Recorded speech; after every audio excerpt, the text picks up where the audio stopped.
Hey guys, I'm just finishing up one last thing. We are live, um, and we are taking questions for heating and air. If you have any questions, please post those in the chat.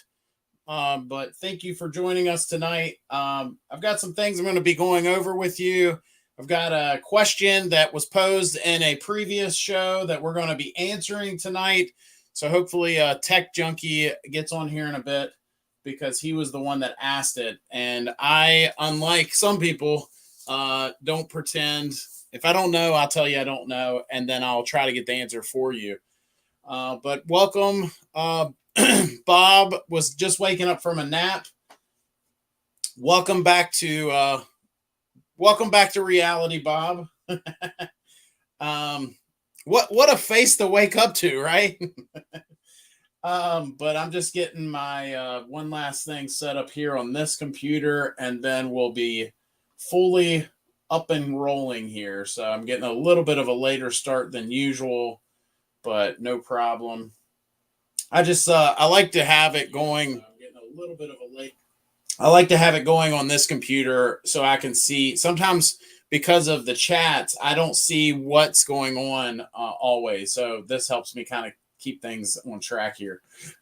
But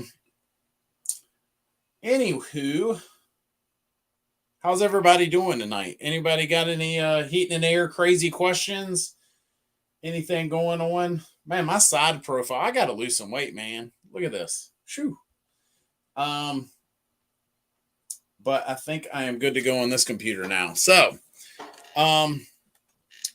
anyway, once Tech Junkie gets on here, I'll share the story or the answer to his question that he asked a couple weeks ago. It's been a little bit of a rough week for me. Full transparency, I've taken a few on the chin, and but we're going to move past that and get back to the grind here and help some folks with some of the heat and air issues that they're dealing with. I've been keeping a close eye on. I think that we are about to see. Now, this is a full transparency. I don't know anything for sure, but I do think we are about to see a few brands start to launch their new products with these new refrigerants. And we of course know they're going to be coming out sometime between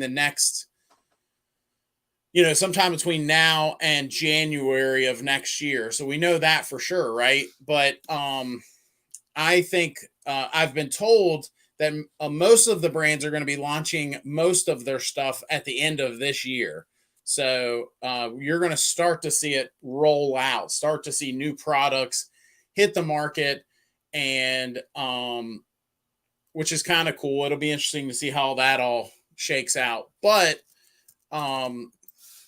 in the meantime, I do think even before summer, I have heard a couple things that makes me think that we're going to see some products hit the market right as the summer starting with these new refrigerants in them. That said, I think part of the hang up here is a bunch of the states. So the last I heard, as of a few weeks ago, there's only 5 states that have approved it, that have said, yep, A2L refrigerants are good to go in our state. And so that'll be interesting to watch as well, because if the federal government has set this deadline of January of 2025 that 410A is gone, then that's the date that it's gone, right? But before that, we should see these products coming out. Bang, bang, bang, bang. All these companies coming out with products to replace it, right? And so there will be some overlap there. And as we see these new products rolled out, it'll be interesting to see these states get on board with this. You would think that, something like this, I would have thought that the federal government saying, hey, we're making the switch, then, no big deal. But I guess each state, just like they do with, codes, a lot of folks think, well, the National Electric Code, it just came out that, now we're going to institute that in our state. That's not the case. That a lot of times the states are going to be a few years behind that.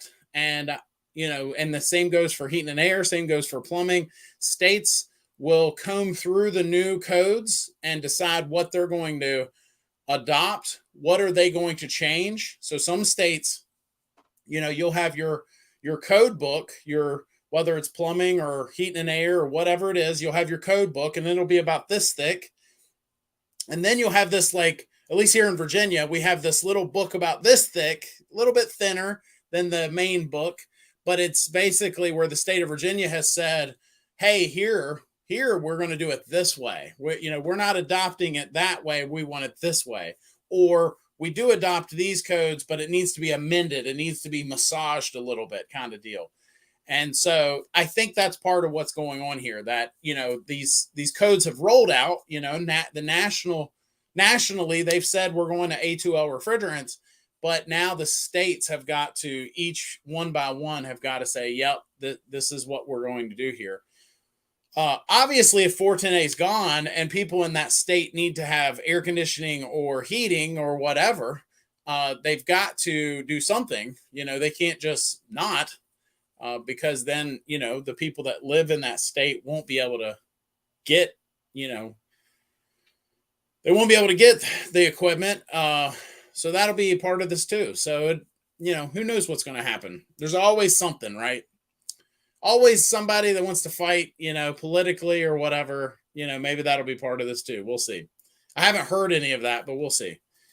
So I have Jamie says, I have a question on ceiling cassettes. Are they easy to clean compared to wall units? Jamie, did you ask this question? Somebody just asked this question before, like a couple shows ago, maybe last week or the week before. My answer to that is, in my experience, I don't see where there's that big of a difference. If you're talking about mini split cassette units or wall hungs, the 4 foot by 4 foot ceiling cassettes are larger. They're bigger in size, but to me, they still clean the same way. They're where they become a real pain is trying to replace some of the parts. But as far as cleaning them and doing a tune-up, they're pretty. I mean, in my opinion, they're pretty close. The technology is the same, obviously. And I would even say that some brands, the parts might even cross-reference, that the fan wheel might be similar or whatever. Let's see. I installed a 18 SEER from a 12 SEER variable on both outside and inside, and I have seen any savings in my power bill. What do you think? My old unit was 19 years old. Well, I guess my first comment to this is, and I'm just going by what you just said here. So I think what you're saying is, I went with a higher SEER unit. I've now got an 18 SEER unit. I had a 12, and I haven't seen much of a difference on my electric bill yet, I think is what you're saying. So the first thing I would say is, where are you located? And if you're still in a very heavily colder climate and you're still using heating a lot, it is possible that you are running a lot of heat strips. And so that is one thing that if you go with it, and by the way, if that's the case, if you're running on heat strips a lot, there are things you can do to try to alleviate that. You can get a thermostat with a backup stage timer. You can try to run less scheduling so it's not jumping with the large temperature droop. We call it heat droop. So if there's a discrepancy in the temperature it's set at and what it's actually in the room, if there's a large enough droop there, heat droop, then it's going to bring up the heat strips. The point is, it doesn't matter how old the system is. It doesn't matter what the SEER rating of the heat pump is. The bottom line is, if you have heat strips and it's running on heat strips, then you're going to be drawing just as much energy. So there are things you can do to help alleviate that. And I've done videos on that. Things like heat droop, backup stage timers, and things like that. So let's see. I'm going to just make a note of that. Maybe we can do a video addressing that. High electric. But I have done a video on I believe it's entitled How to Lower Your Electric Bills. So definitely check that video out as well.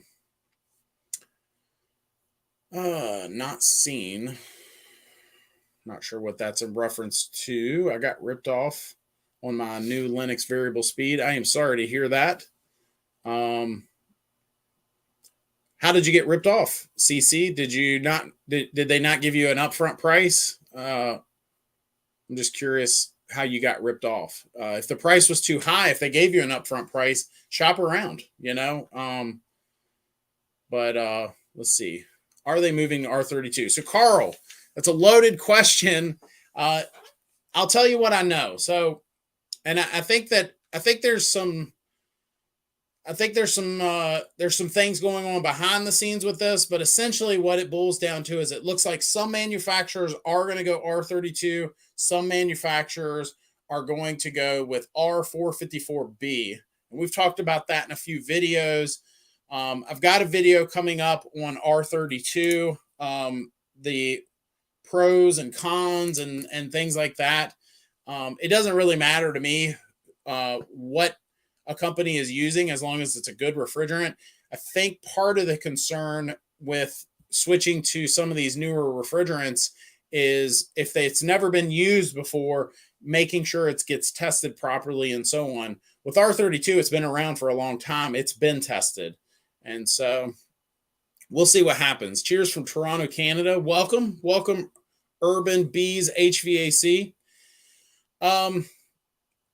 But anyway, so some here in the US, some companies are going with R32, some of them are going with R454B, and I think that there's maybe even some kind of behind closed door fighting about that. We'll see what happens with that. I think part of it has to do with who owns patents on each one. R32 has been used. It's been around a long time in other countries. And so I know Daikin is the main company that's pushing for R32. And, I think they have a valid argument. I think for them to say, hey, it's been used all the, we know what we're doing with that. Then, I think that's a valid argument. 18 SEER from 12. I'm in Florida on cooling sense installed. 1. So that's interesting, Juan. So then, I would say that you might need to have the company take a peek at that.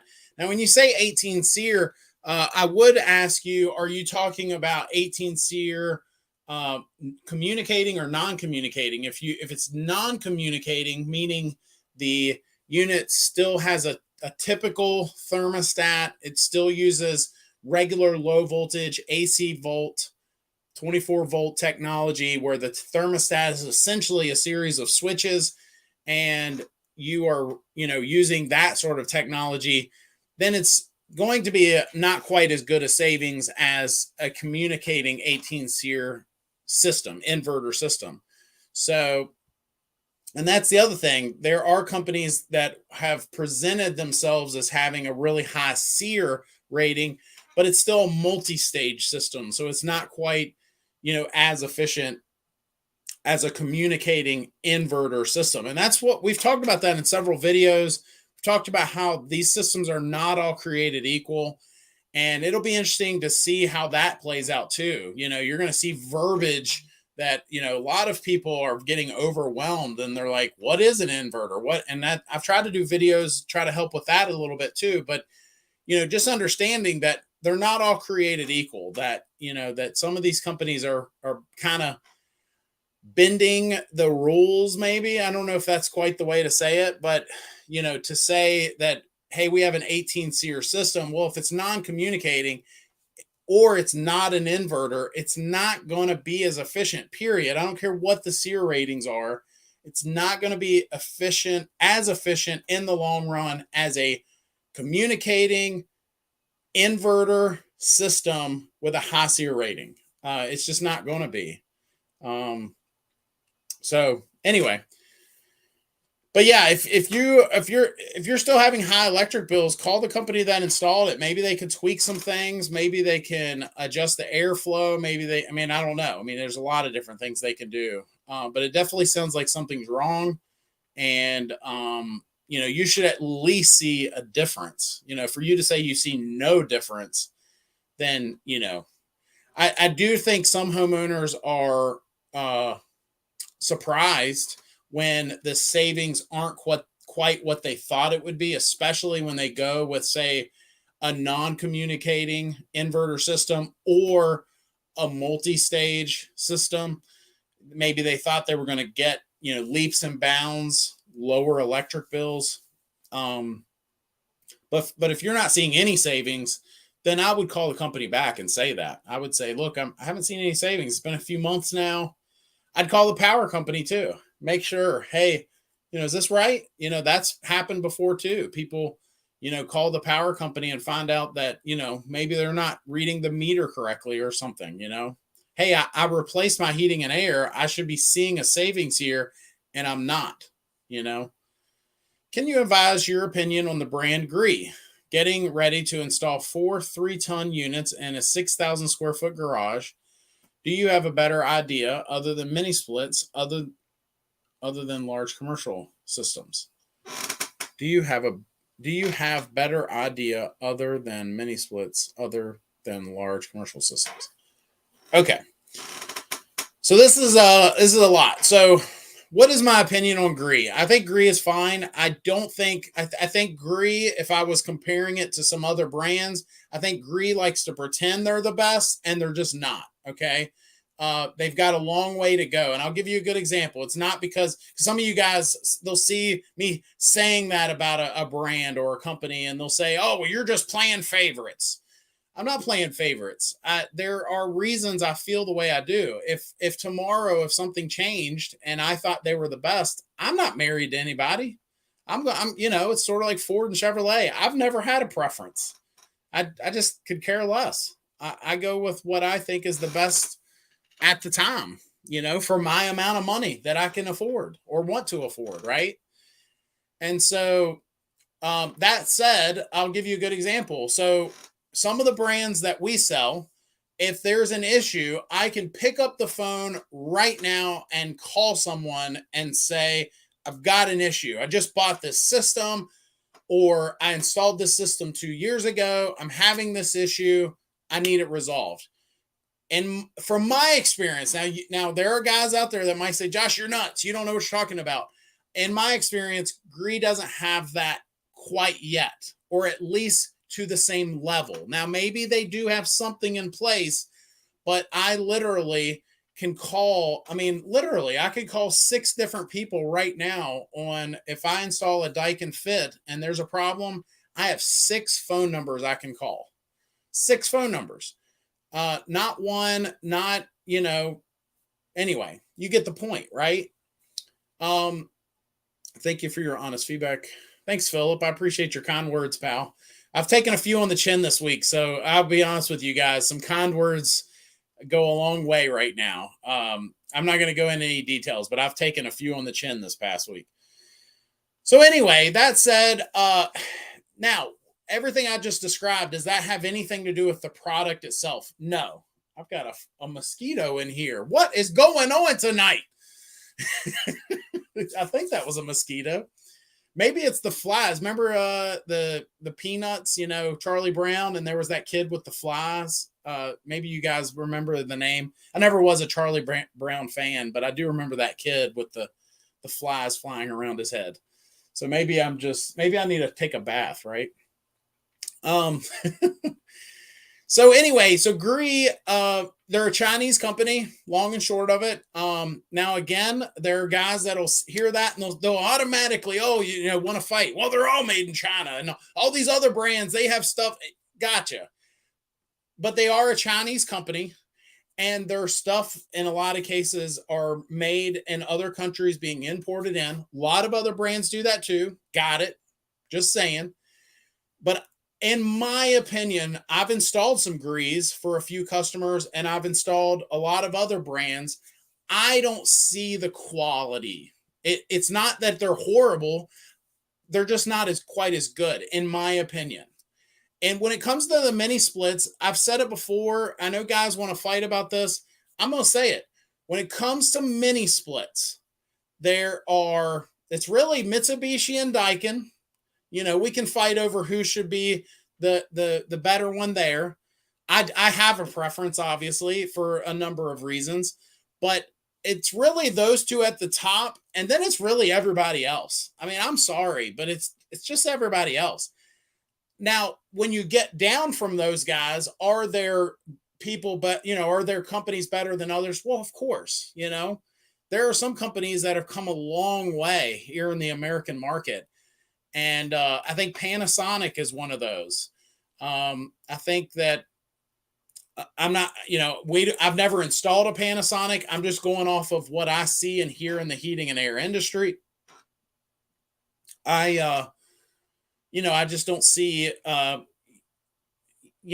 of these companies are just not there yet, is the point. And it's not just the product. It's the fact that there's training for Daikin and Mitsubishi. There's infrastructure. If I need a part, I can call a couple different suppliers and get parts, so on. If there's something wrong, whatever. To me, that goes a long way, and it should to the homeowner as well. I'll give you a good reason why. I just had a lady 2 days ago message me because it was on here. It's on YouTube. You can find it in my comments. She was saying that she has an issue with a warranty, and she can't find any contractors in her area that can fix it. And that goes a long way. Infrastructure matters with this stuff. It's like buying a Ferrari and you can't find anybody that'll work on it. Well, it's a great car. It's amazing. It can go to 0 to 60 in, no time at all. It's an amazing car. It drives so fast and it looks amazing. It's worth all this money, but it has a part that's bad that I can't get. That's the point here. So, I got Pigpen. Pigpen was the name with the flies, so I'm Pigpen now. Y'all just call me Pigpen. Philip, I do have one last thing I'll throw at you, just throwing this out there. I have had a few customers that have had garages. They did not want mini splits for one reason or another. One of them in particular, he wanted a furnace. He wanted gas heat. He wanted to burn some, fuel and have that warm heat rise. A lot of those type folks, we have set plenums. So you set a plenum or a metal box. You set the unit on top of that. There's no ductwork. You can run ductwork in there if you want, but we have literally set units, set the plenum, set the unit, and then put what we call a scoop on the top, basically a piece of duct to blow air across the warehouse or garage. And that's it. You set your outdoor unit, connect it just like you would with your house. And I have seen several folks do that in garages. So I like mini splits in a garage. But I think there's different, every house is different. Every garage is different. So, keep that in mind and maybe explore that too. Maybe if nothing else, get a price, if you've settled on a contractor and you're like, hey, I was looking at mini splits, but what if I just did a split unit with a duct scoop or whatever on the plenums? When we do that, we'll just cut a hole there and have our filter right there, right below the unit. Just open that, change your filters and do it that way. It's kind of, I don't know, not as pretty. It's not as cosmetically pleasing, but in a garage, a lot of our customers, they don't care about that. They just want to, work on the car and have a comfortable environment. They want some AC in the summer and they want some heat in the winter, So just throwing that out there. I don't know if that helps at all. I'm missing Tech Junkie tonight. I had his answer. I want y'all to remember, Tech Junkie's not here tonight. I had his answer to a question he had a couple weeks ago, and here he is not here. He's here every week, and he's not here tonight. So I noticed an air conditioner where the fan is rattling uncontrollably. Why is that? Well, there's a couple reasons for that, or there could be a couple reasons for that. The first reason is the fan blades or wheel, depending on what kind of motor it is if those are out of balance or even bent, even slightly, you can take a fan. If you had 3 blades there and it's spinning, you just take one of those blades and just kind of bend it down a little bit, and that thing's going to rattle big time. So it could be something with that, or it could be the motor itself. When bearings go bad, or if I don't know, the shaft gets bent or something like that.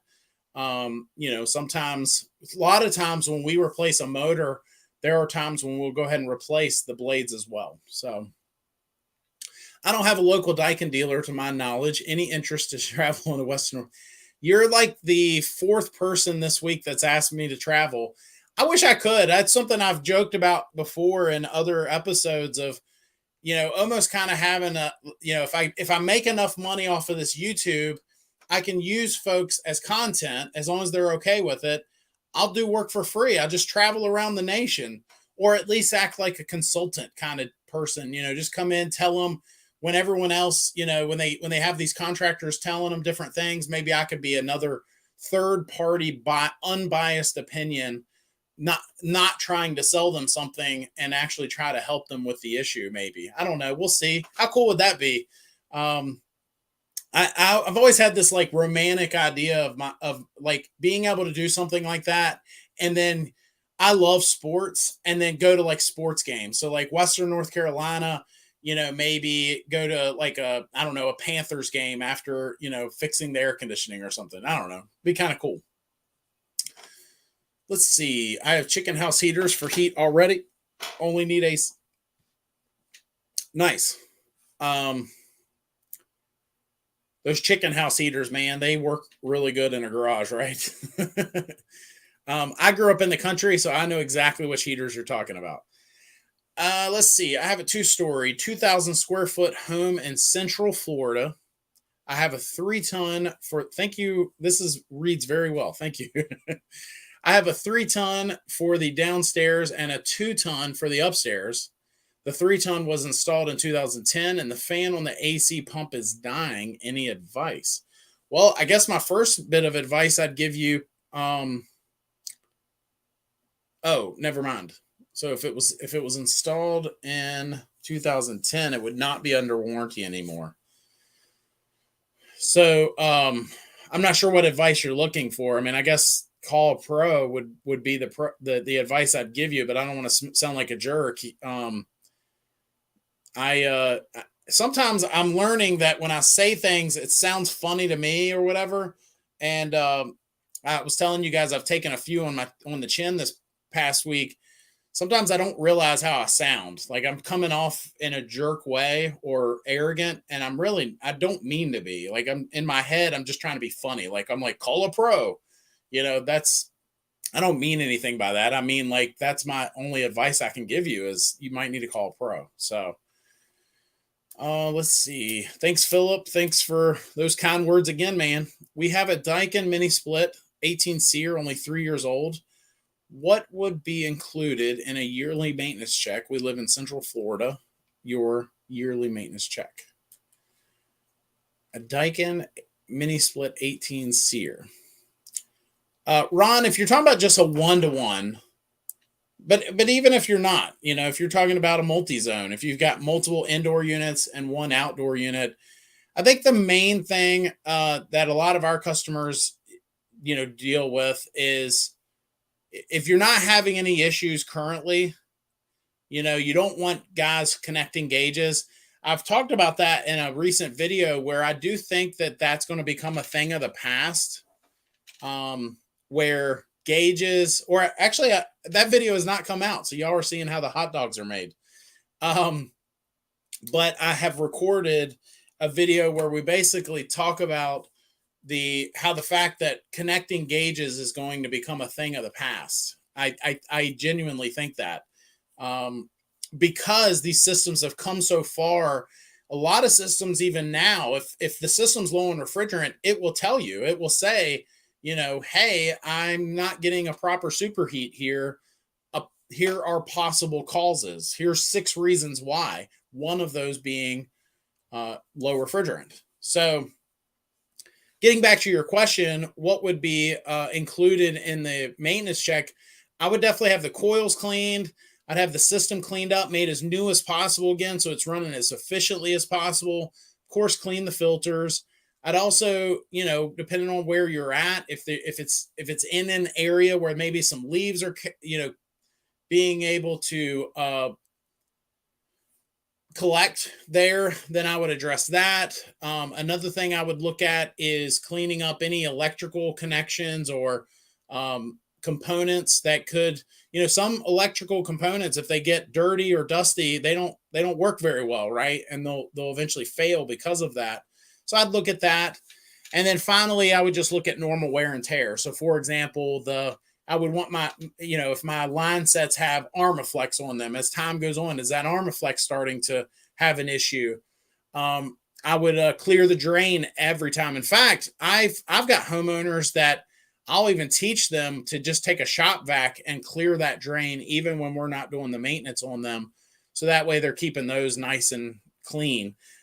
Mini splits are not like a normal conventional system, heat pump or furnace, where you can get in there as easily. Now, some mini splits you can get in there and put some drain tabs, but a lot of them are tough to do something like that. So, and when I talk about drain tabs, there's these tabs you can put in a drain pan or a drain, and it inhibits things like algae growth and life, gunk buildup, and things like that. It keeps the thing, everything flowing well. So, hopefully that helps. Just got quoted for an AC with a 4-ton air handler and a 3.5-ton outdoor fan heat pump. Is that normal? So, it's not that's a good question. So it's not that it's not normal. It's just that some brands do that and some don't. So for example, we just installed a really high SEER system a couple weeks ago, and the AHRI match to a 3.5-ton outdoor unit, 20 SEER outdoor unit, was a 5-ton air handler, believe it or not.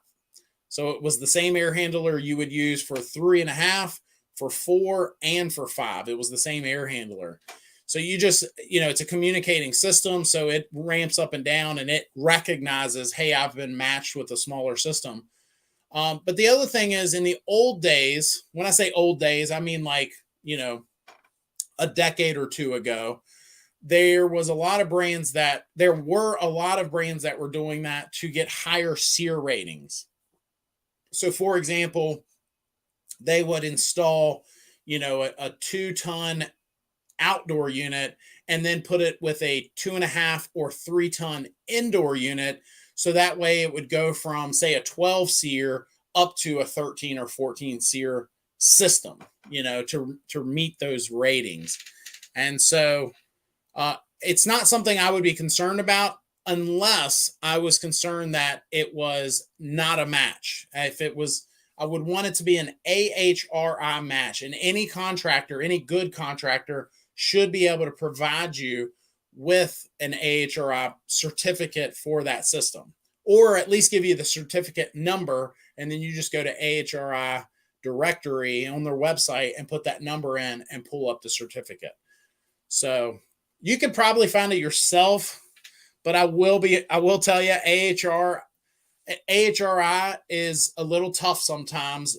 Even if you have the model numbers, it can be tough to find some of those certificates. Sometimes you got to sift through them and do some detective work and, to find it. How are you going to check the charge without gauges? You won't. That's the point. The system will tell you that it's low. So you will not check the refrigerant. The system checks it for you.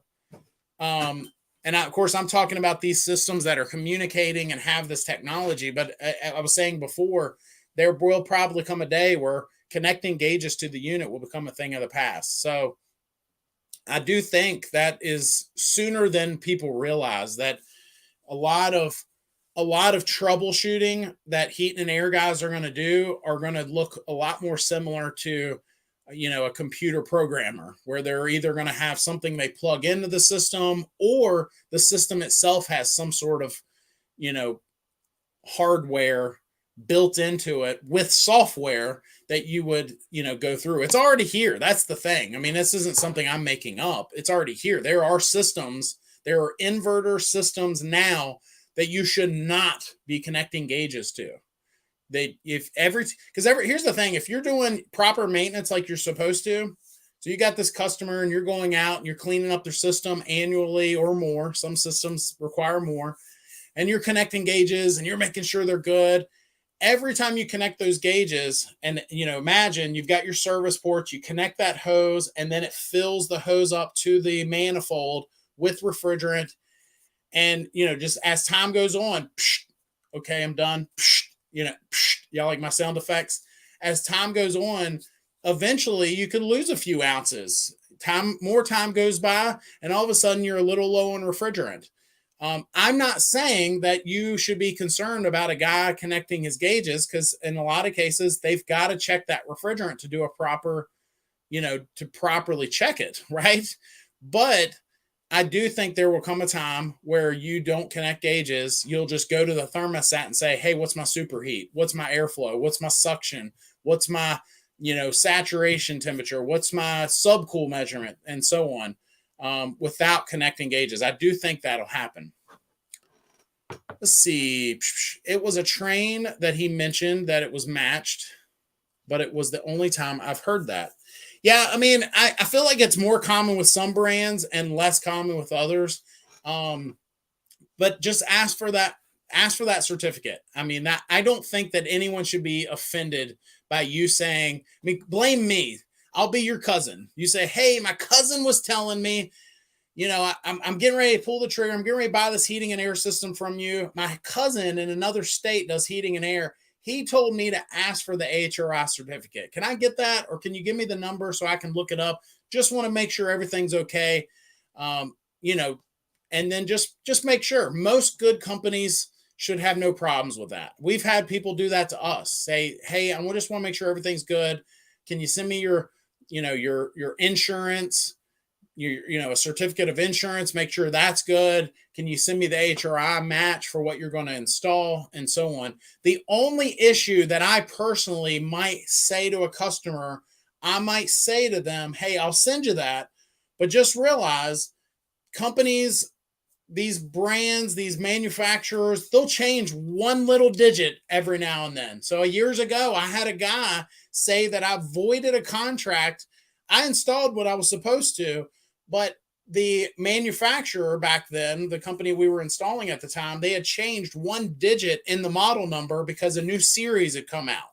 And, so people love to, they love to get you. And he was trying to say I voided the contract because, the model number changed. So that would be the only thing. If someone said to me, hey, I need an HRI certificate, I'll tell them, hey, I'll provide that to you. But just realize, if I install this system, that could change. And if it does, I'll get you the updated certificate or whatever. But it's just something that I'm always, aware of, if that makes sense.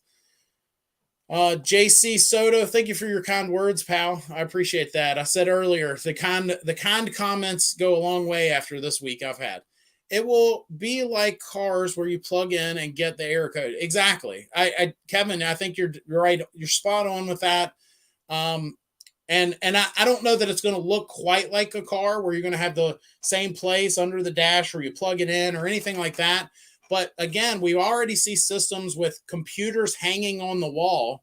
And you might say, well, computers hanging on the wall. Yeah, some of these thermostats are like little computers, and you can check all this stuff just from the thermostat.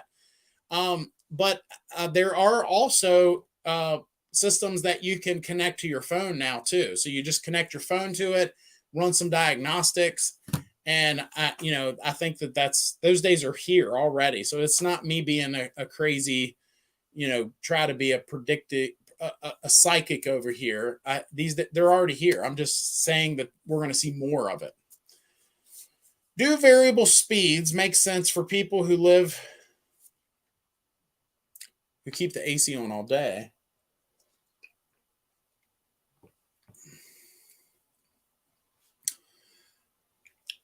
Yes. So JC, yes.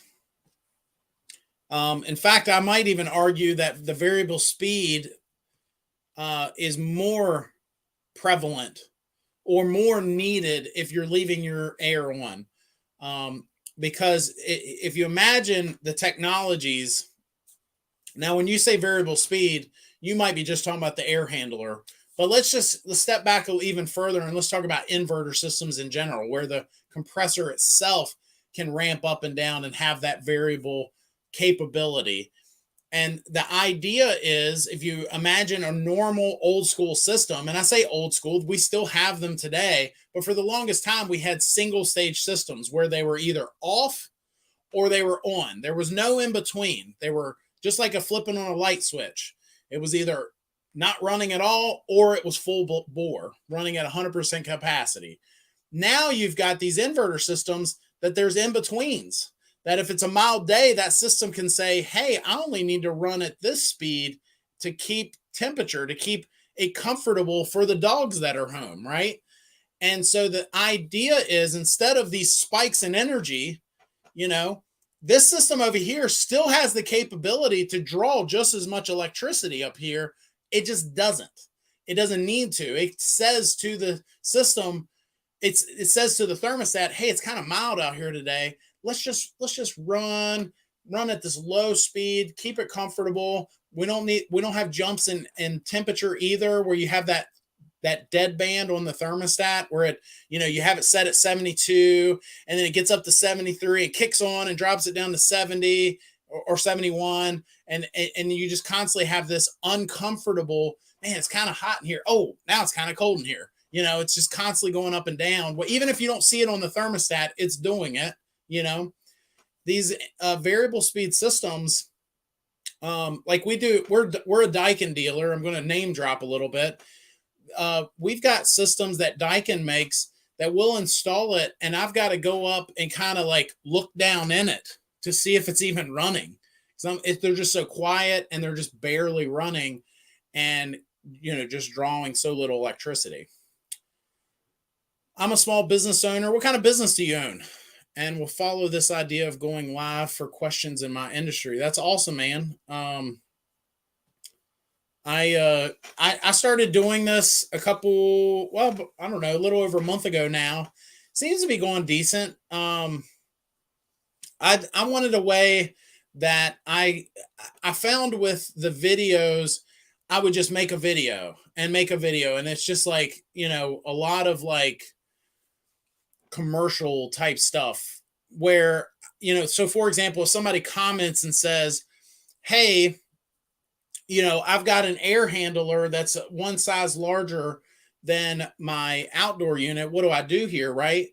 I was just putting out videos with these comments, whereas I looked at the live as a way for somebody to ask that question and I could answer that. And so far it's been going good. We've been doing it every week now, every Tuesday night at 8:30 p.m. Eastern Standard Time. And it's been fun. So looks like the chat just cleared. I don't know why. Give me just a second here. Oh, there it goes. Yeah, I don't know what happened there. So anyway, I had Tech Junkie's answer for him tonight, and he is not on here. I own a hearing aid business. Very cool. I bet that could be fulfilling at times. We perform hearing evaluations and fit all the leading manufacturers' hearing aids.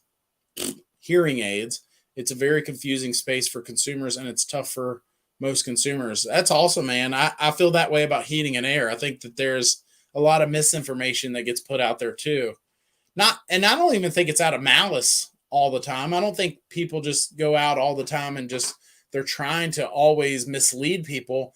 But I do think that there is a time and place for being able to say to folks, hey, I'm an unbiased opinion. Let me tell you, what's going on here. My wife thinks I'm goofy because I'll tell her, I feel like I'm Wizard of Oz. I'm behind the curtain telling people what knobs I'm turning, kind of deal. Right. But anyway, that's awesome, man. I hope it goes really well for you. I hope it goes well for you. Let's see. Andrew put out a message and then retracted it.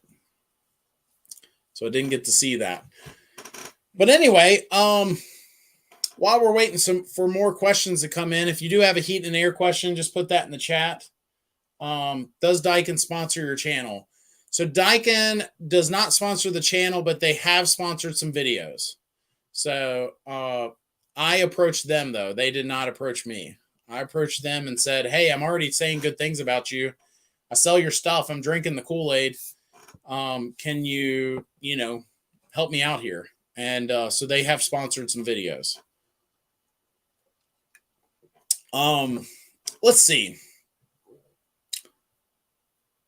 I've got a couple videos coming out. I'll just go ahead and promote those while we wait for some more questions to come through.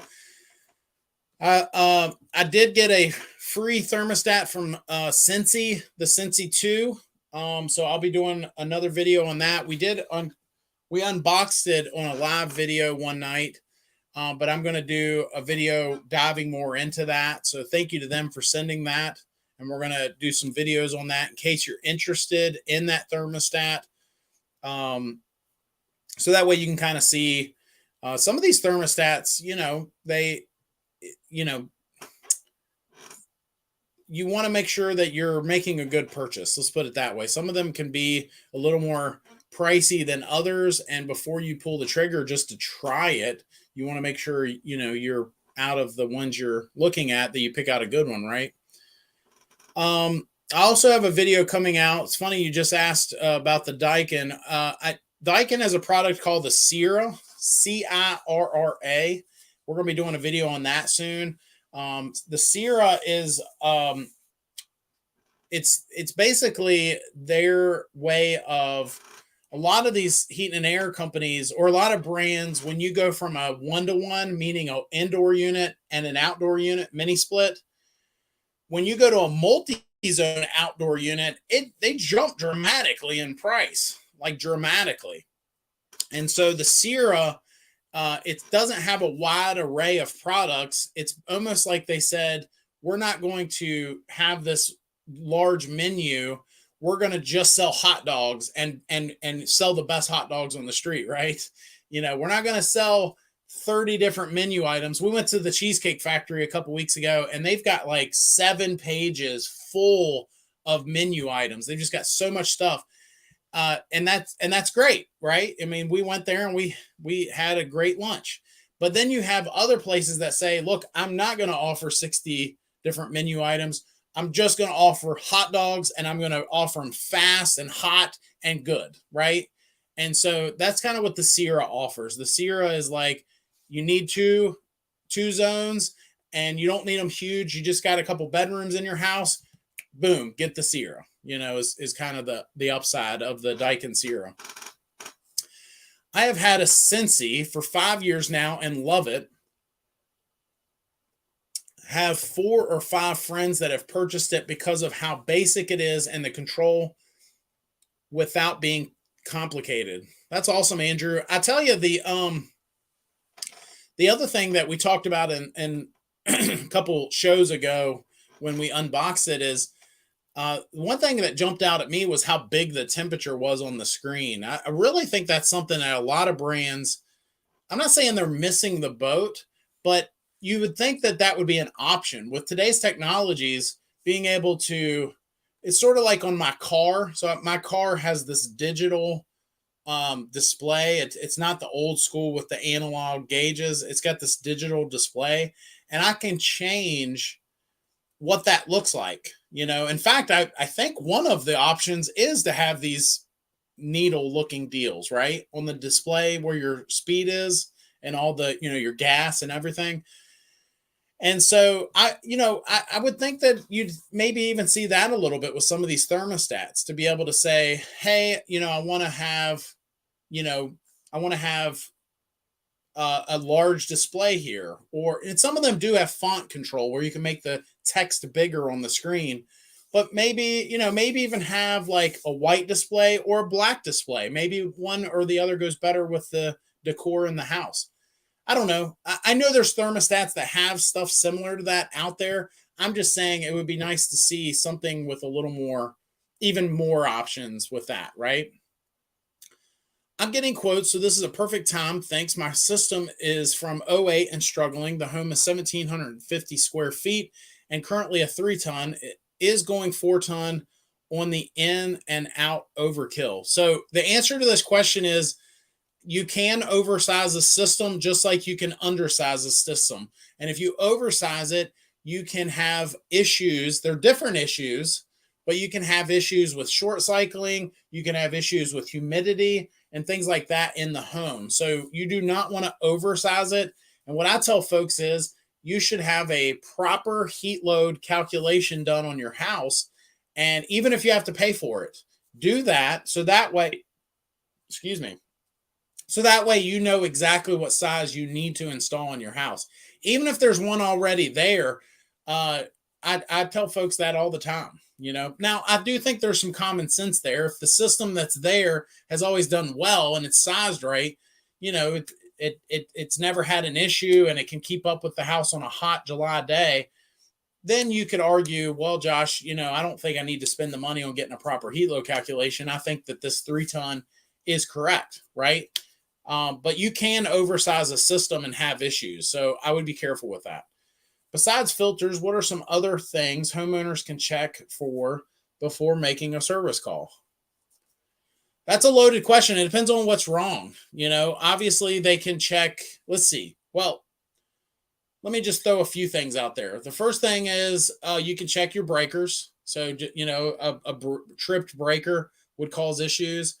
I will caution you, though, if you have a tripped breaker and you reset it and it trips again, don't keep resetting it. Something is wrong, and you resetting it multiple times, you could actually be causing more harm than good in some situations. But that is something a homeowner could check. There are times, especially breakers do go bad or they start to get weaker as time goes by. And, just resetting the breaker could do it. Other than that, it kind of depends on the capabilities of the homeowner. Clearing drains might be something. Cleaning the outdoor units, coil. I don't know. I don't want to tell you that. One thing I've always been careful with on this channel is we are not a DIY channel. I've never done any DIY videos, and I'm just not. That's not my game. I don't. If you're into that and that's your thing, that is great. I'm not. People are always. I have people all the time they'll comment and say, "Oh, you hate DIY stuff because it's taking money out of your away from you." And I'm like, well, first of all, if you're not in my coverage area, you didn't hurt me at all, right? But second of all, I think there's some liability there. If I start telling you to change your fan motor that's failed, and I tell you how to do it, but I'll forget to tell you that, that capacitor could hold charge if it's got any DC voltage in there, and you get shocked and die, man, there's going to be some it's going to be a load on my conscience, right? Or I tell you how to clear your drain, and I use positive pressure instead of a shop vac, and then you do that and blow a drain loose in your house, and now you've got water coming through your ceiling because you watched me do a DIY video. It's just not my thing. And I never have been, my goal is to help homeowners through the navigate this array, the sea of information when it comes to heating and air. And that's been my goal from the start, to help, that widow that her husband took care of everything, and now she's got to make a big decision, or that family that's young and making a big purchase and they, don't know anything about any of this stuff, that sort of stuff. My goal has always been to try to help somebody through that and try to make a good decision. What's the zip code for your business? I want to drop a Google review for your awesome help. Thanks, JC. The zip code for us is 23071. So we're in Hartfield, Virginia. Do you keep the products companies send you or give them away? Just curious. That's a really good question, George. It's so funny you asked me that, because I was thinking about doing a giveaway with some of these thermostats. I've done giveaways before and no one responded. I have had brand spanking new, and I think part of it is people think that it's a scam, that they think that I'm just saying it to try to get their information, maybe, or I don't know. But I have done giveaways before, and not a soul. And it's not because nobody saw it. You might just be like, well, Josh, you're not that big a deal. I would have thought out of the 100 people that viewed that, I would have at least had one person. I'm getting slow internet connection, guys. Hopefully you can still see me and hear me. But for some reason it's saying my internet connection is slow all of a sudden. So hopefully you can still hear me here.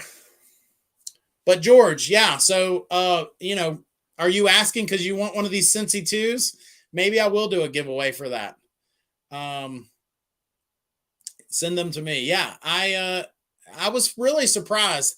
I'm trying to remember what it was. I think it was a thermostat. I had a giveaway a few months ago, maybe not quite a year. And I did a video or something like that, or whatever. I don't remember how I did it, but I posted it, and I also did a video. I don't remember if it was live or what. Can still hear you. Okay.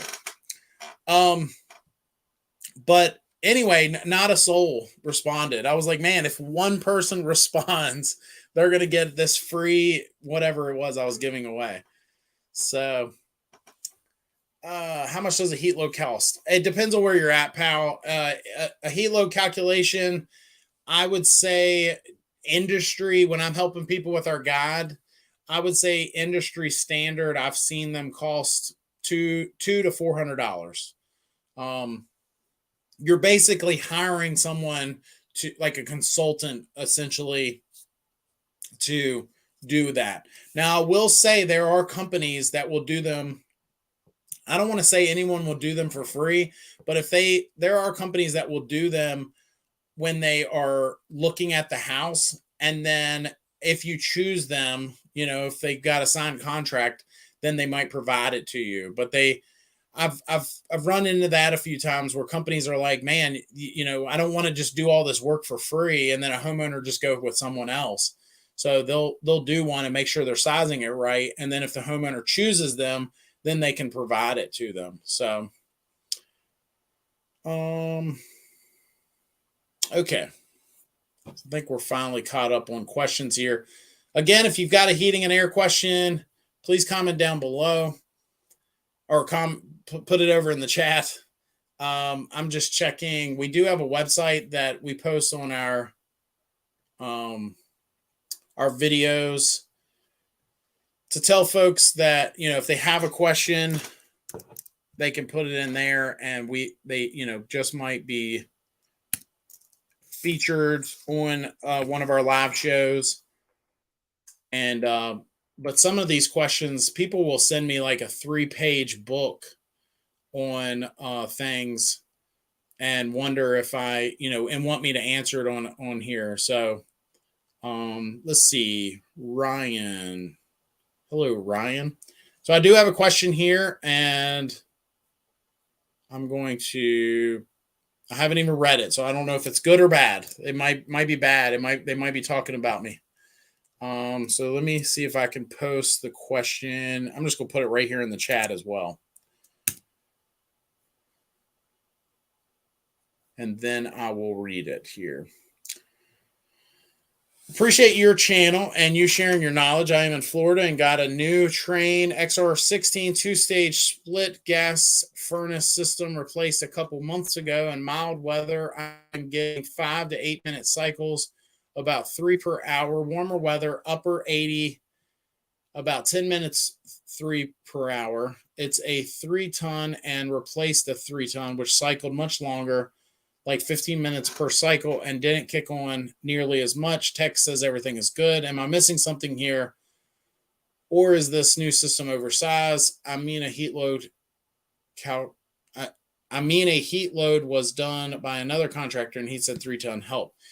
So I don't know if Ryan will see this or not, but I am going to kind of answer this, hopefully well enough. So essentially, it sounds like what he's saying is his old system performed one way, and now this system is performing differently, right? And ultimately, I think the answer to this question is I would have the contractor look at things like airflow. There is a possibility that, adjusting that could help. Make sure they're checking the static pressures and they're adjusting that correctly. It depends on what kind of system it is as well. So, but there also, it is possible there could be something wrong with the system as well. So one thing could be if there's a problem with the first stage heat. So did he say if this is give me just a second.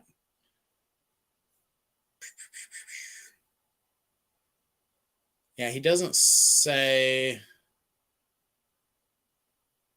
I don't see the word heat pump in here. If it were a heat pump with gas backup, which we would call a dual fuel system, there is a possibility if there's an issue with the first stage heat that it's trying to come on, something's wrong, and it brings on the second stage to account for that, and it's heating so much faster. So that's another scenario that might cause this issue. But if it's just furnace alone, I don't know that I would be too terribly concerned about it. 5 to 8 minute cycles. I mean, I don't know that I'd be like super concerned about it, especially if your contractor says it's normal. But if you just are adamant that something's not right, then you can always get a second opinion. But yeah, I mean, maybe get another set of eyes on there. Sometimes it's something simple, just adjusting a dip switch or two, and doing things like checking static pressures. I had an American Standard heat pump installed in my home. It doesn't work for my situation due to the loud fan noise. The company now wants to know how to fix it. Fan noise, the company now wants to know how to fix it. What should I tell them? What is a reasonable ask? The company is asking you how to fix it, and they want me to tell you. Due to the loud fan noise. So I'm assuming from what you're saying, it's louder than the system that was there before. So they need to look at that. They need to find out, why is it louder than before? Maybe there is something now restricting the air, causing it to be louder. Do you have some of the vents closed that maybe they weren't closed before? Get those opened up. Look at the airflow. Again, check static pressures. Maybe they can adjust the airflow. There's a number of things they could take a peek at, especially if they replaced the system and it's louder than what was there before. So what do you think about the new propane air conditioners? I have not. If you're talking about the R290 that's being introduced in some other countries, the only systems that I've seen here in America that have propane as a refrigerant here currently, and they've done this for years, and that is RV type systems for the refrigeration and the heating and things like that. So I have not laid hands on an actual system with R290 in it. In fact, I don't know that I ever will. I mean, that's we'll see what happens, right? Just found your channel this week since my gas furnace went out here in Oregon and I'm researching systems. Is it best to get an AC system at the same time as a new furnace? Never had an AC, but maybe should. I think the general answer to this question is, for the most part, is yes. So meaning if you're going to replace the furnace, go ahead and replace the outdoor unit and coil. If there's not one there currently, find out if it can be, right? But as in general, when I see people try to do one or the other, so if they try to reuse the furnace and just replace the coil and outdoor unit, a lot of times, especially when you're having mismatched stuff, years ago, it wasn't as big of a deal. But today, with all the different 410A refrigerant, especially with the head pressures that can be on some of these systems and things like that, you want to make sure that everything matches up. Everything was designed to work together. And that part of that is some companies won't honor the warranty if it was not installed with a matching system. I had that problem few years ago where we had a problem with the system, and the manufacturer asked me, "Well, what's it uh, I'm not saying that that's going to definitely happen here, but in general, I would say that the answer to your question is yes. The other reason you might consider doing it too is to save money. So the labor, if they're already in there and they're fabricating ductwork and they've got the furnace pulled out and they're putting the new one in and they put the coil in there and all that, if they have to come back after the fact, so they've installed the furnace, now they've got to cut all that loose and set a coil and do all this extra work. A lot of times companies will charge less money in the grand scheme of things if you're doing it all at once. So just keep that in mind. I had an energy audit done on my home where they did a blower door test. The results indicated that I have leaky ducts. Do you recommend getting those sealed before getting a new system? I don't, I guess it would depend on the situation. So you can get them done while you're getting the new system, or you could get it done before. I mean, it just depends on the situation. If you've got plenty of life left in the system you currently have, um, I could definitely see why you would want to go ahead and get those ducts sealed up a little better and get as much life out of that system. And you might actually see it run more efficiently too, not run as long to meet certain temperatures in your house. You won't have as much duct loss. That's a real thing, and a lot of folks don't they don't understand how much energy they're losing just from leaky ductwork. We have been using propane for heat pumps in India since last year. Bosch and Mitsubishi just launched in the US this year, I think. Bosch and Mitsubishi have not launched propane anything in the US that I'm aware of. So that would be big time news to me if I could get my hands on now, if I'm talking about as a refrigerant, if you're talking about using R290, I think it's R290, which is essentially propane, R290 refrigerants.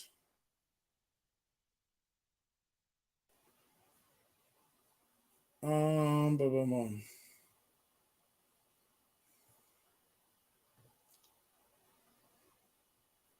Yeah, it's a refrigerant grade propane used as an alternative to R404A and R407 series refrigerants in new refrigeration and air conditioning systems.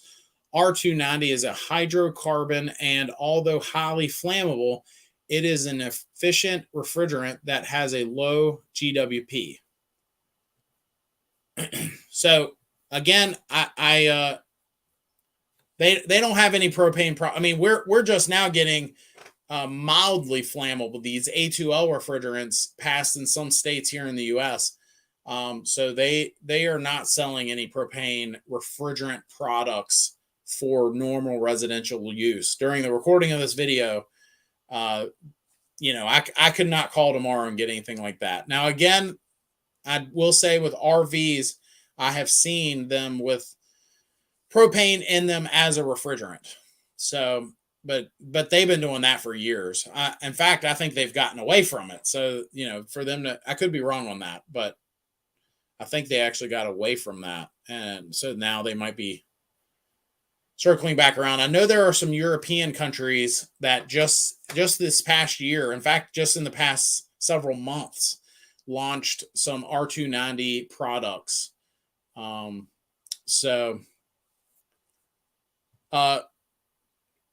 Hopefully I say your name right. Salman, what do you think of them? Have you laid hands on any of these propane refrigerant systems? I'd be curious what your thoughts are. Do they work just fine? Are you concerned about the refrigerant? I'd be curious what your thoughts are there. Let's see. We're probably going to be wrapping up here shortly, guys. I appreciate you guys staying on such a late hour. Again, Tech Junkie, I had his answer to his question. He asked a question about the Daikin fit. a couple weeks ago, and I had his answer ready to go tonight, and missed him tonight. So he's probably doing something way better than seeing this face right here. So, but he's usually here every week. So hopefully we'll have him back on next week. Let's see. Again, if you have any questions, how do you size a mini split? Same deal. I do a heat load calculation. So we actually have a company that does them for me, especially when they're requiring it for permits and things like that. We have a third party company. He's never given me permission to share his info. So whenever somebody contacts me directly, we'll sometimes give his information to them if they really want a heat load calculation done. But he does charge money for it. What he charges, I actually have no idea. But I guess I should know. I mean, if we use him at Griffin Air, I probably should know, but I don't know what he charges. So, but that's how we size those. Let's see. I alluded to a few of the videos we have coming out soon. I've got, let me share with you guys what my next couple coming out are going to be, in case you care. Have a good night, Bob. Good to see you. Yeah, like I say, if we're still waiting on any more questions that come in, feel free to put those in. But otherwise, I'm going to share what we've got coming up video wise. And we just had one launch this morning talking about the elevation of outdoor units and why you might want to elevate them. It also goes through different ways to elevate them, whether it be we've seen folks elevate them with things like what we call snow legs or pump ups, but we've also seen wooden platforms with pressure treated wood. And then, of course, they now have wall brackets that a lot of these units are being installed with.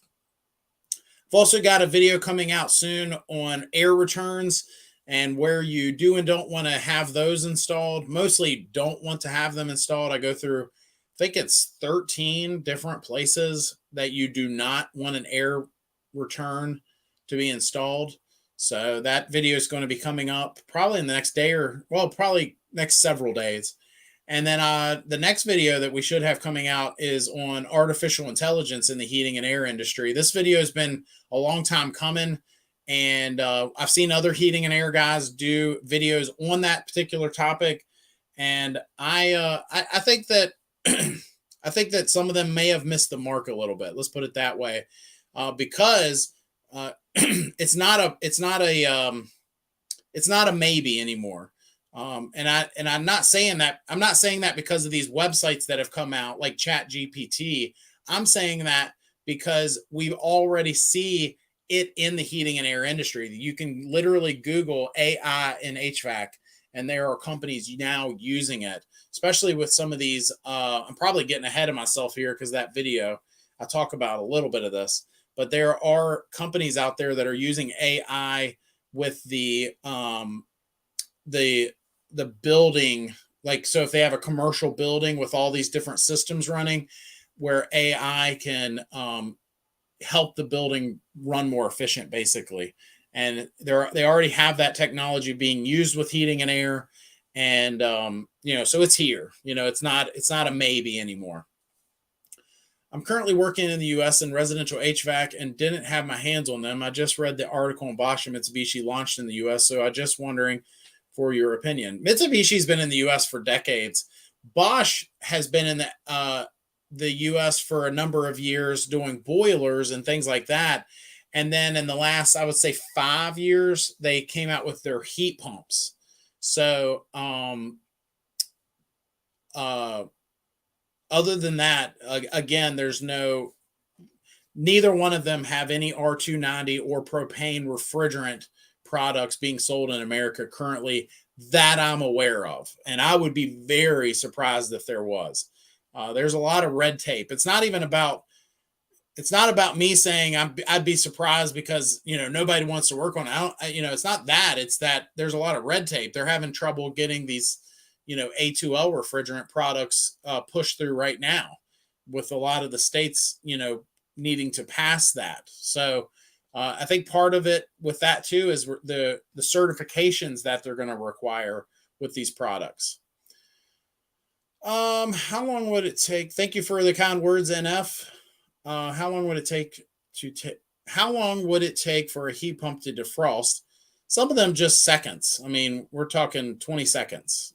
So it just depends. But some of them, so a lot of them, newer ones, have these sensors on them. And once that sensor says, hey, we're good now, it'll go back, it'll switch back. But in the old days, the system would go into defrost and stay in defrost for a couple minutes or so. So it kind of depends on. Now, if you have a sensor that's starting to go bad, then you might be getting it could be all over the place. Sometimes it affects them to the degree that it doesn't defrost at all. When would somebody go with a VRV Life over a fit? Well, it just depends on the house. So the VRV Life has capabilities that no other system has. It has the capability of being able to be paired with a mini split, ducted or ductless, and it also has the capability of being paired with a normal air handler and furnace. So I was told by one of you guys last week or the week before that Carrier now has a mini split product, which is probably made by Toshiba, but they now have a product that will do that as well. I'm not aware of that. I'm not saying they don't. I'm not aware of that. But the VRV Life, if that system is not true, then the VRV Life would be the only system on the market that you could pair with a gas furnace and some mini splits, all on the same outdoor unit. The Fit, on the other hand, is just a typical outdoor unit that can be paired with an air handler or a furnace, and it's just it's normal split system, whether it's a AC outside or heat pump, still just a normal system. The difference is the Fit having the inverter technology, communicating technology that a lot of these high-end systems have, and it's all in this tiny little box outside. So the Fit, that's really where the Fit shines.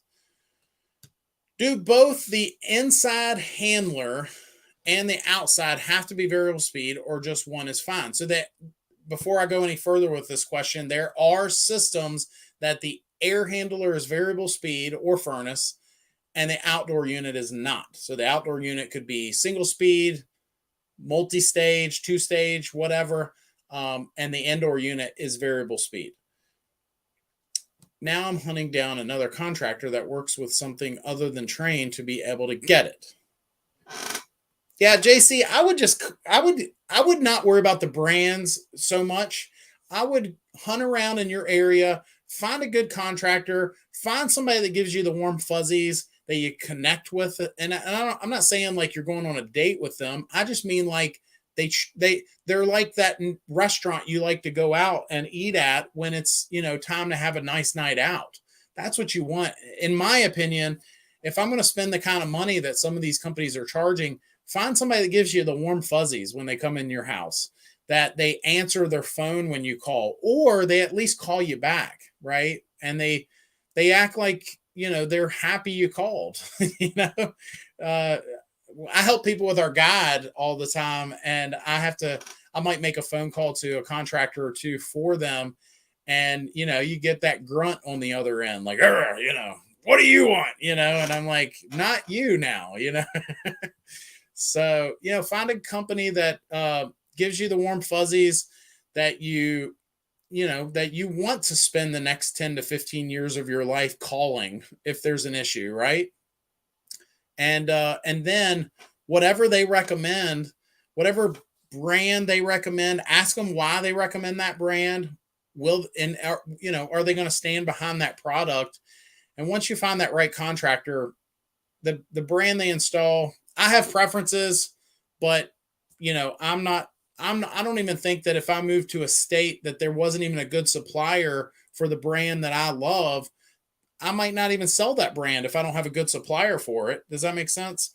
So I would say find a good contractor, worry more about the installer or contractor than the brand they're installing, and then go with the brand that they love and will stand behind.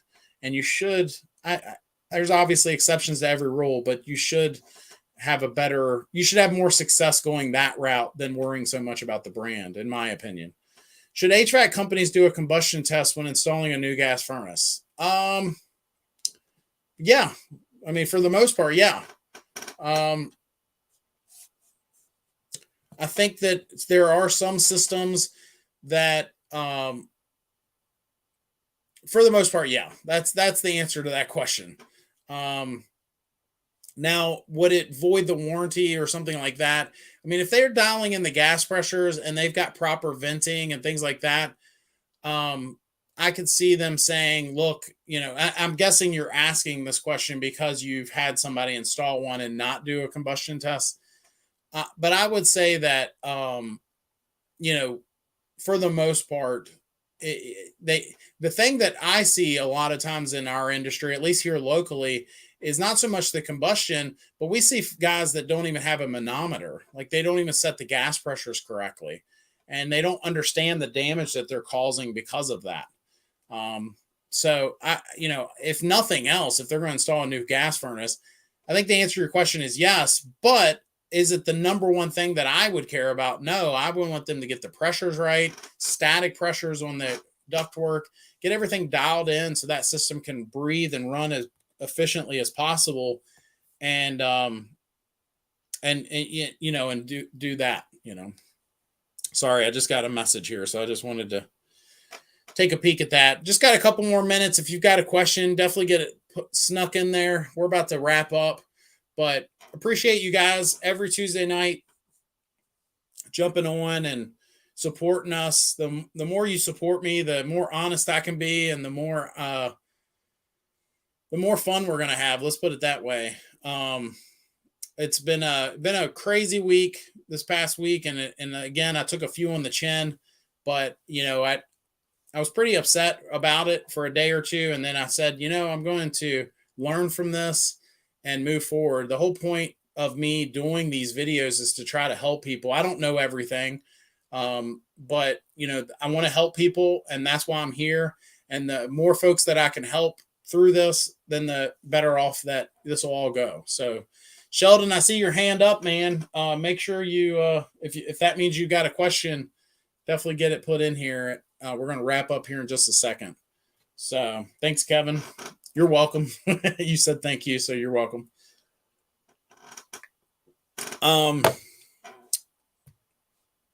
Anyway, I'm a chubby guy. I don't know if any of you guys have noticed that, but I'm kind of a chubby guy. I'm not real big, but I'm big, right? And while I'm waiting for Sheldon to get his question here, I just thought I'd tell you guys this story. I've had a hard time finding shirts that fit me just right. And I think I just need to quit searching and just stick with the ones that I know that will. It's interesting to me. You can buy like 5 different shirts. I know this has nothing to do with heating and air, and I'm sorry about that. But I'm waiting for Sheldon's question or anyone else's question to pop in here before we wrap up. But you can order 5 different shirts, and they can all feel different. They can all, one might cut the neck, one might be too loose, one might, the arms just don't quite feel right. It's cutting you. And a lot of them, it's the waist area. Some of them will be real tight. Some of them will be way too loose. Some of them will be just way too short. So anyway, I just thought I'd throw that out there. I've been dealing with that in the last couple of weeks because I've literally ordered probably, 4 or 5 different shirts. And that's been interesting. Sheldon, man, I'm going to give you another minute. And if you don't get it in here, then we'll have to wait till next week. I will be back next week, 8:30 p.m. Eastern Standard Time. Been a tech for 50. Yes, I appreciate your sharing your expertise. Thanks, Carl. Appreciate that, man. Again, I don't know everything, but I do know a few things, and if it can help somebody, that's the goal here, right?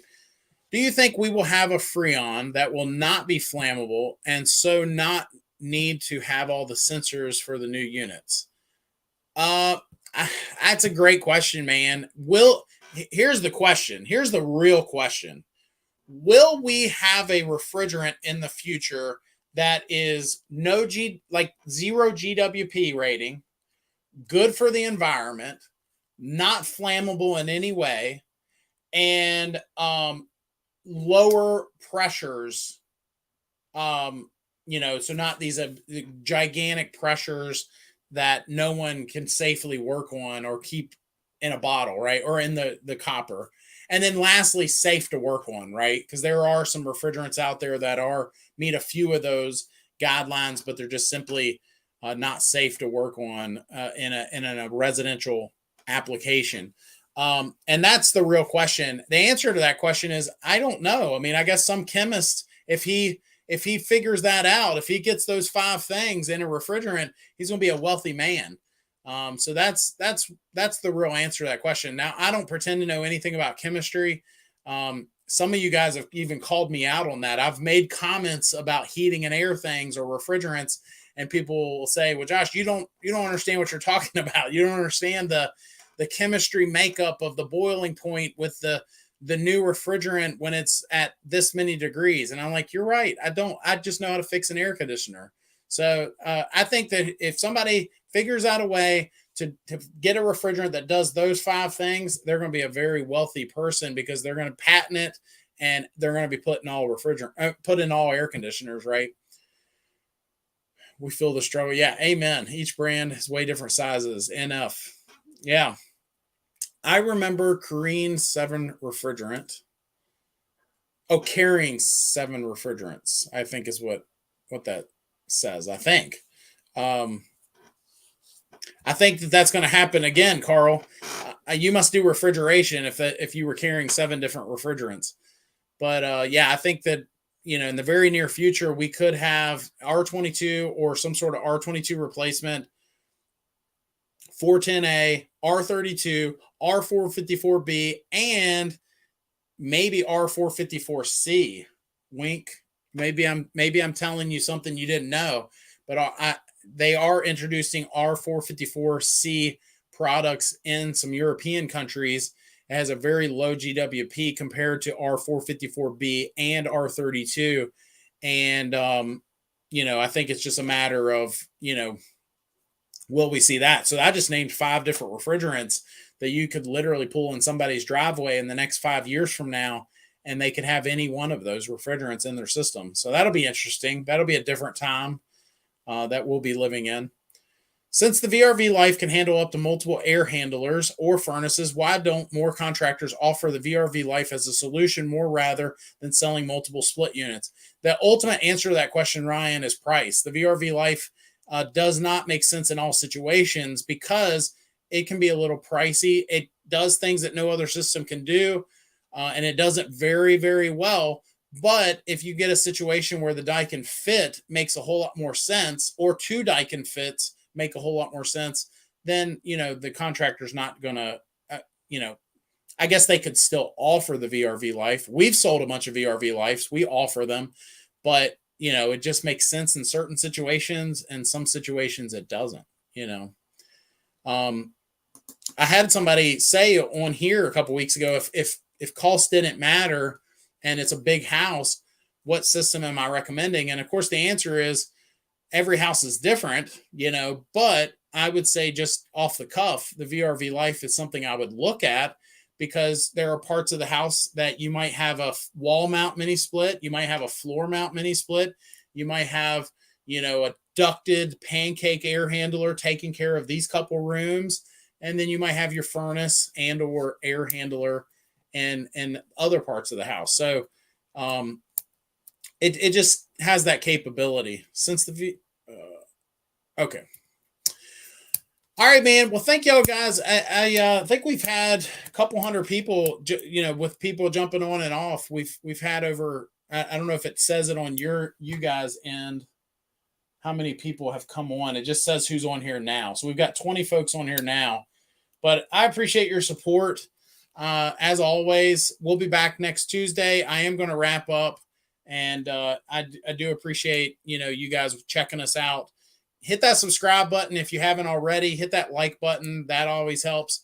And I'm trying to get to 50,000 subscribers sooner than later. If I can get to 50 by the end of the summer, then we'll be set up, real good moving forward, monetary wise, to be able to maybe travel around and do some cool things, maybe go to a couple factories and show you guys some behind the scenes stuff. That would be the ideal thing by the end of this year. But we've got to get to 50,000 subscribers to make that happen. And I think we're going to get there by the end of this year, but I'd like to see it happen by the end of the summer so we can do those sorts of things sooner than later. So anyway, signing off. Thank you guys. Next Tuesday, we'll be back 8:30 p.m.